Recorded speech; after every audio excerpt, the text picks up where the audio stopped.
Il y a des histoires qui marquent une vie à jamais. La mienne en fait partie. Ce que je vais vous raconter n'est pas un simple récit, mais une leçon gravée dans ma chair, une vérité que j'ai apprise dans la douleur et la foi.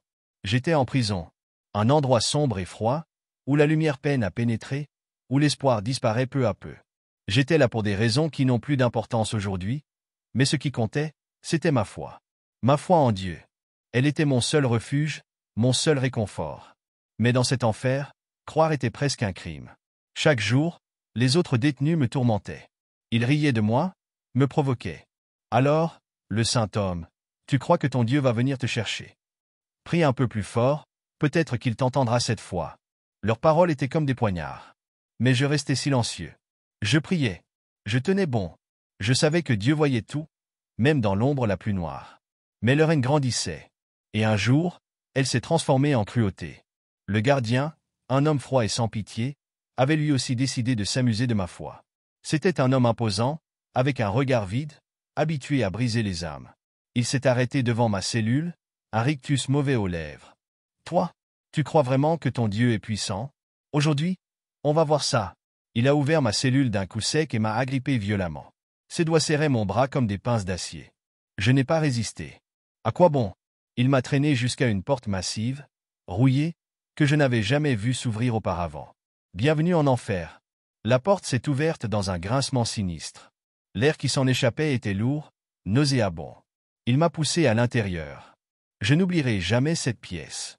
C'était une cave sombre, humide, avec des chaînes rouillées suspendues au mur. Mais surtout, le sol bougeait.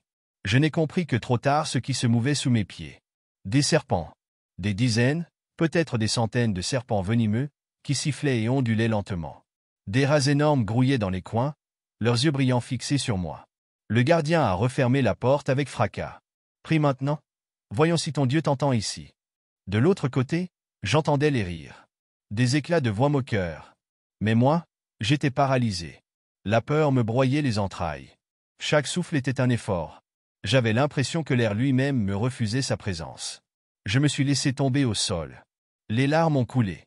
J'étais seul. Terriblement seul. Alors j'ai prié.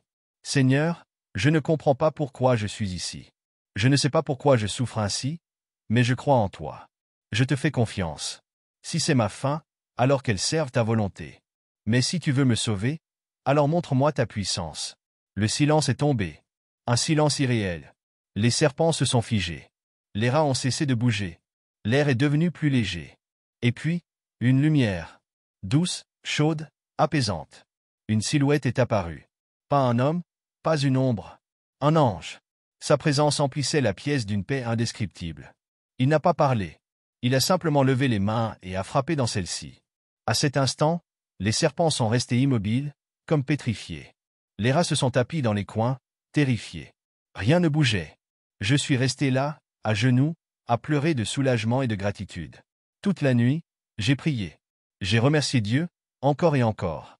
Au petit matin, la porte s'est ouverte brutalement. Le gardien était là, mais il n'était plus le même homme. Il tremblait.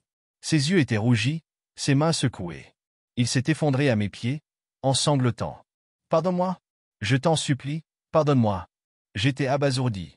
Cet homme si froid, si cruel, me suppliait. Puis, il a crié. « Tous ceux qui se sont moqués de toi, ils sont morts cette nuit. Tous. » Je n'ai pas compris tout de suite. Mais la réalité m'a frappé de plein fouet. Ceux qui riaient, ceux qui m'insultaient, étaient morts. Sans explication. Je n'ai pas crié de joie. Je n'ai pas souri. Non. J'ai prié. Car ce n'était pas de la vengeance. Ce n'était pas d'un châtiment que j'avais demandé. Mais Dieu avait montré sa puissance. Ne vous moquez jamais de Dieu. Morale. Il y a des forces qui nous dépassent. Des vérités que l'on ne peut pas ignorer. Se moquer de Dieu, de la foi, ou de ce qui est sacré, c'est mépriser l'invisible, l'indicible. Le respect n'est pas une faiblesse, mais une sagesse.